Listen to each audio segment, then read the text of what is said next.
नमस्कार, news point में मैं कादम्बिनी शर्मा हूं आपके साथ। सबसे पहले आपको दिखाते हैं एक फव्वारे की तस्वीर। ये दिल्ली के वजीराबाद की तस्वीर है, जहां पानी की पाइपलाइन पिछले 6 घंटे से टूटी हुई है, लेकिन जल बोर्ड ने शिकायत के बावजूद अब तक कोई एक्शन नहीं लिया है। वो भी तब जब दिल्ली के ही कई इलाकों में लोग बूंद बूंद पानी को तरसते हैं। और हाँ, पानी की माया है कि इंटरनेशनल लेवल पर ब्रह्मपुत्र के बारे में आज ही बात हुई है। हम बात कर रहे हैं चीनी प्रधानमंत्री के भारत दौरे की। आज चीन के प्रधानमंत्री ली काशियांग भारत में हैं और उनके इस दौरे पर भारत और चीन के डेलीगेशन के बीच लंबी चौड़ी बातचीत हुई है। कुछ समझौते भी हुए हैं। दिल्ली के हैदराबाद हाउस में दोनों प्रधानमंत्री साथ बैठे और एक एक कर इन समझौतों पर दस्तखत हुए। फिर दोनों प्रधानमंत्रियों ने बयान दिए। मनमोहन सिंह ने अपने जाने पहचाने अंदाज में बेहद गंभीर लिखे हुए पन्नों को पलटते हुए, और फिर चीनी प्रधानमंत्री ली काशियांग ने मीडिया को संबोधित किया, बिना पढ़े पूरे एक्शन के साथ, पूरे कॉन्फिडेंस के साथ। अपने भाषण के दौरान मनमोहन सिंह ने दौलत बेग ओल्डी को इंसिडेंट बताया। कहा कि अच्छे रिश्तों के लिए बात करते रहेंगे, लेकिन चीनी प्रधानमंत्री का जोर व्यापार पर ज्यादा रहा, बाकी चीजें कंटेक्स्ट से बाहर। जैसे कह रहे हो कि लोकल की बाद में देखेंगे, अभी पहले ग्लोबल मैनेज कर लेते हैं। लेकिन यूपीए 2 की अपनी मजबूरियां हैं। भारत की चिंता के हर एक मुद्दे पर हाथ असल में क्या आया। 93 से स्पेशल रिप्रेजेंटेटिव्स के जरिए जिन चीजों पर बात हो रही थी, उन्हीं पर बात अब भी होती रहेगी। फिर जो बार बार हार्ड टॉक, टफ स्टैंड की बात हो रही थी, वो कहां गया? क्या ये संभव भी है? असल में भारत के हाथ में क्या है? क्या चीन के साथ आगे बढ़ने की बात पर भरोसा किया जा सकता है? ये समझने की कोशिश करेंगे आज न्यूज पॉइंट में, लेकिन सबसे पहले देखते हैं ये रिपोर्ट। क्या हिंदी चीनी भाई भाई का नया दौर शुरू होने को है? सोमवार को प्रधानमंत्री मनमोहन सिंह और चीन के प्रधानमंत्री ली काशियांग के साझा बयान से कुछ यही संदेश मिलता रहा। मनमोहन सिंह ने कहा, सीमा पर अमन चैन दोनों मुल्कों के रिश्तों की असली कुंजी है। इसे बनाए रखने के लिए विशेष नुमाइंदे तय किए गए हैं। Most importantly, we agreed that the relationship between our two countries is of growing significance and essential for our peaceful development and sustained economic growth. इस बातचीत की सबसे अच्छी बात यह रही कि दोनों प्रधानमंत्रियों ने किसी विवाद से मुंह नहीं मोड़ा और किसी विवाद पर अटके नहीं रहे। Both sides believe that with regard to the boundary question, one that is left over by history, the two sides have over time established the principles for settling this question, and in the meantime, we have worked together to maintain tranquility and peace in the border areas. इस मौके पर दोनों देशों के बीच 8 समझौतों पर दस्तखत भी हुए।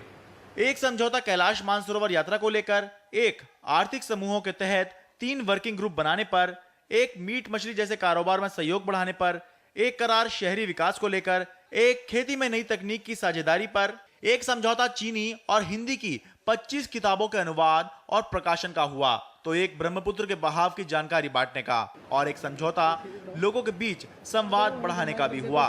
दोनों प्रधानमंत्रियों ने बार बार यह दोहराया कि भारत और चीन दुनिया की सबसे बड़ी अर्थव्यवस्थाओं में से एक हैं और वे एशिया और दुनिया की अर्थव्यवस्था का इंजन बन सकते हैं। 会形成亚洲地区的新亮点，两国的共同发展会打造世界经济的新引擎。 इससे पहले चीनी प्रधानमंत्री का राष्ट्रपति भवन में स्वागत किया गया और उन्होंने राजघाट जाकर महात्मा गांधी को श्रद्धांजलि दी। दो अच्छे बिजनेसमैन कभी लड़ा नहीं करते, बल्कि वो बातचीत के जरिए आपसी विवादों को सुलझाने की कोशिश करते रहते हैं। भारत और चीन के संबंध में यही फॉर्मूला लागू होता है। महत्वाकांक्षा जब आर्थिक सुपर पावर बनने की हो तो सैनिकों को बैरक में ही रखना मुनासिब होता है। हालांकि एक दूसरी थ्योरी ये भी कहती है कि हम युद्ध की तैयारी के द्वारा ही शांति सुनिश्चित कर सकते हैं। नई दिल्ली में उमाशंकर सिंह, एनडीटीवी इंडिया। तो इस दौरे पर चर्चा करने के लिए हमारे साथ खास मेहमान हैं। यहाँ दिल्ली स्टूडियो में हमारे साथ प्रोफेसर अलका आचार्य हैं, एसोसिएट प्रोफेसर इंटरनेशनल रिलेशंस की जवाहरलाल विश्वविद्यालय में, जेएनयू में। हमारे साथ लेफ्टिनेंट जनरल बीएस मलिक हैं, पूर्व चीफ ऑफ स्टाफ हैं वेस्टर्न कमांड के। निर्मल पाठक हैं, पॉलिटिकल एडिटर हैं हिंदुस्तान के। और हमारे साथ जुड़ रहे हैं के शंकर वाजपेयी, पूर्व राजदूत हैं, पाकिस्तान में रहे हैं, चीन में रहे हैं और अमेरिका में भी रहे हैं।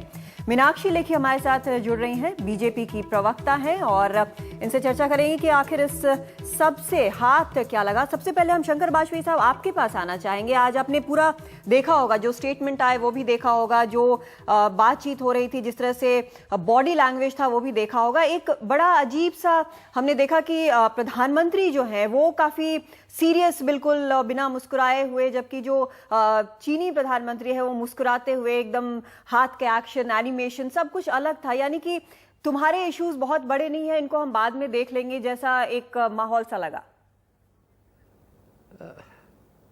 माफ कीजिए, कोई नई बात है। हमारे प्रधानमंत्री जी बहुत ही गंभीर और होशियार आदमी हैं। हम लोगों को अपने को लकी समझना चाहिए कि वो हैं हमारे चार्ज में, मगर वो मुस्कराते कभी नहीं हैं टीवी के सामने, तो इसमें कोई माने पड़ने की कोई बात नहीं है। जो ज़रूरी बातें हुई थी उसके बाबत आप पूछना चाहिए, तो मैं जवाब देने को तैयार हूँ। तो पूछिए क्या है। जी बिल्कुल, ये मैं जानना चाहती हूँ, क्या ऐसा लगा आपको कि कहीं ना कहीं जो हमारे इश्यूज हैं उसको ज़्यादा तरजीह नहीं दी गई? बिल्कुल नहीं लगा। गुस्ताखी माफ़ हो, मैं जानता भी हूँ क्योंकि कुछ मैं इधर उधर शामिल भी था, मगर मैं आपसे ये कहना चाहता हूँ कि हमारे देश में सबसे बड़ा दुश्मन हम ही हैं। हम बार बार कहते हैं कि हमारी सरकार ने काफ़ी ताकत नहीं दिखाई, या उसी की गालियाँ सुनाते हैं। ऐसा मौका हुआ है, हम लोग देख रहे हैं कि चीन के साथ झगड़ा है जो देप्सांग में हुआ, उससे और भी जाहिर है कि जितनी भी दोस्ती बनाने की कोशिश बड़ी सिंसियरली दोनों साइड करें, तब भी कुछ न कुछ गड़बड़ हो सकती है। इसलिए दोनों को होशियार रहना है, मगर सबसे ज़्यादा ज़रूरी बात है हमें आपस में इंडिया में मिल के कहना चाहिए, देखिए एक खतरे की गुंजाइश है तो मिल के इसकी क्या तैयारी करने। वो जो तू में चलती है डोमेस्टिक पॉलिटिक्स में, वो अगर जो आप फॉरेन पॉलिसी में एक्सटेंड करेंगे तो इस देश को बहुत मुश्किल पड़ेगी। जी ठीक है। जनरल मलिक साहब, जिस तरह से आज प्रधानमंत्री ने बोला कि एक इंसिडेंट हुआ और अभी तक हमें नहीं पता चला है कि आखिर किसी ने पूछा भी या नहीं पूछा कि दौलत बेग ओल्डी में क्या हुआ है, क्या इसको फिलहाल बैक बर्नर पर रखना या जिस तरह से उसको ट्रीट किया गया है इस दौरे में, वो आपको सही लगता है? कादम्बरी, मुझे लगता है कि चीन ने हमें उस अवस्था में जाके खड़ा कर दिया है कि हमारे पास में कोई विकल्प नहीं है। 1986 में जब चीन वांगडोंग के इलाके में आया था, मैं वहाँ पर ब्रिगेड कमांडर था, और पहली बार 1962 के पहली बार ऑपरेशन लेवल पे जो टॉक हुई थी, फ्लैग मीटिंग हुई थी चाइना और भारत की सेनाओं के बीच, वो मैंने भारत को लीड किया था उसमें। और तब जो हमारी अवस्था थी, जिस तरह से हमने मुस्तैदी से अपने आप पूरा हमारा जमावट किया और मोबिलाइजेशन किया, और उसके बाद में जब हमारी शक्ति का पता चाइनीज़ को लगा, और तब तिब्बत में उनकी ना रेल थी, ना रोड थी, ना पाइपलाइन थी, ना बाकी की सारी सहूलियतें जो अब हैं थी। उस तरह से उन्होंने फिर 91 में मसौदा सामने किया, 93 में एग्रीमेंट पे साइन किया, 96 में एग्रीमेंट पे साइन किया, और हम लोग भुलावे में आ गए। जैसे कि हम पंचशील के भुलावे में आके और 62 में हमने मुँह की खाई थी, वही हुआ। और उसके बाद में हम लोग सो गए। और इसमें सिर्फ एक ही सरकार नहीं है, कांग्रेस की सरकार रही, बीजेपी की सरकार रही, लेकिन वो अपने घरेलू मामलों में इतने मस्त रहे कि बॉर्डर को भूल गए। और चाइना तिब्बत के अंदर अपने पकड़ मजबूत करता रहा। और अभी हाल ये है कि चीनी जो अभी जो बात कर रहे हैं कि बाकी चीज़ों की जो बात करें, क्यों करें, हम कह रहे थे बॉर्डर प्रॉब्लम। बॉर्डर के ऊपर जो पकड़ है वो तो है चाइना की, और प्रॉब्लम के ऊपर जो पकड़ है वो है हमारी। बस प्रॉब्लम के ऊपर पकड़ रहेगी, गंभीर हो गए, कितने गंभीर हो गए उसको लोग कर रहे हैं। ये नहीं देख रहे कि हमारी अवस्था क्या है। सैकड़ों में इंट्रूजन हो रहे हैं, कोई पूछने वाला नहीं है। हम किस तरह से पिछड़ गए हैं, ये बड़े अफसोस की बात है। क्या नहीं, कादम्बरी, सुनने की बात है, शायद बाद में मौका ना मिले। क्या कोई बता सकता है कि दिल्ली, भारत की राजधानी में दिल्ली मेट्रो, जिसको कि हम बड़ा भारी अपना एक मानते हैं कि बड़ा भारी हमारा एक कमाल है, उसकी जो खुदाई चल रही है, टाइम्स ऑफ इंडिया की रिपोर्ट है, वो चाइनीज इंजीनियर कर रहे हैं। और चाइनीज के लेबर कर रहे हैं। यहाँ आज हो रही है। अभी जो JNK में कल की खबर आई है संडे में पेपर में कि वहां पर एक चाइनीज इंजीनियर ने पाकिस्तानी लेबर को कुल मिला के आपका जो कहना कि इतना भरोसा अभी नहीं किया जा सकता है। हम ठीक है, हम आपके पास दोबारा आएंगे सर, लेकिन मीनाक्षी लेखी से हम जानना चाहेंगे। मीनाक्षी, यहाँ पर दो पॉइंट ऑफ व्यू निकल कर आ रहे हैं। शंकर वाजपेयी साहब ने कहा कि जो कदम भारत उठा रहा है, जिस तरह से आगे बढ़ रहा है, वो इट इज गुड इनफ। यहाँ पे जनरल मलिक कह रहे हैं कि जो इनकर्जन्स की बात हुई है उसको स्ट्रांगली नहीं उठाया गया है और इतना भरोसा करने की जरूरत नहीं है। आपके जो नेता हैं विपक्ष के, वो भी मिले हैं चाइनीज प्रीमियर से, आपकी क्या रीडिंग है इस दौरे की? देखिए, हमारी रीडिंग ये है कि नेता प्रतिपक्ष ने जब अपनी मीटिंग हुई उसमें ठीक चाइनीज प्रीमियर को याद दिलाया कि ये बात सच है कि हमारे सांस्कृतिक और ऐतिहासिक संबंध चीन के साथ रहे हैं, लेकिन उनके साथ हमारा युद्ध हुआ है, ये भी सच है। और जब जब इस तरीके की सीमा पर सुरक्षा को लेकर विषय उठते हैं इनकर्जन्स के, तो वो युद्ध वाली जो घटनाएं हैं वो वापस याद आ जाती हैं। और अगर ये मसौदा उनके आने से पहले सुलझाया नहीं जाता तो उनके आने पर इसकी छवि जरूर रहती।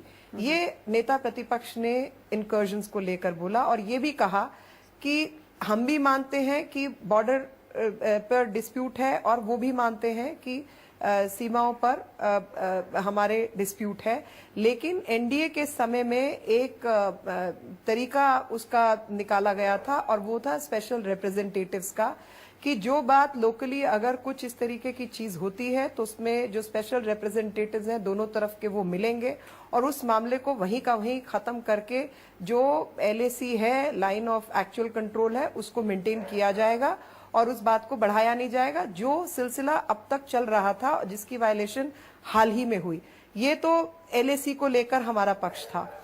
और दूसरा जो विषय उठा जो कि कल ही बात तय हुई, वो था व्यापार को लेकर कि ट्रेड डेफिसिट हिंदुस्तान और चीन के बीच में 1:3 के रेशो में है और इसके वजह से जो इम्बैलेंस है वो उनके हक में जाता है और जब तक उस इम्बैलेंस को बैलेंस नहीं किया जा सकता तब तक जो है हमें सोचना होगा कि जिस तरीके से आप भारत को बाजार के रूप में देखते हैं वैसे ही भारतीय कंपनियों को भी वही चीजें उपलब्ध होनी चाहिए और चीन का बाजार हमारे लिए उपलब्ध होना चाहिए। खास तौर पर जो विषय है फार्मास्यूटिकल्स का ले लो या आप कंप्यूटर में सॉफ्टवेयर का ले लें।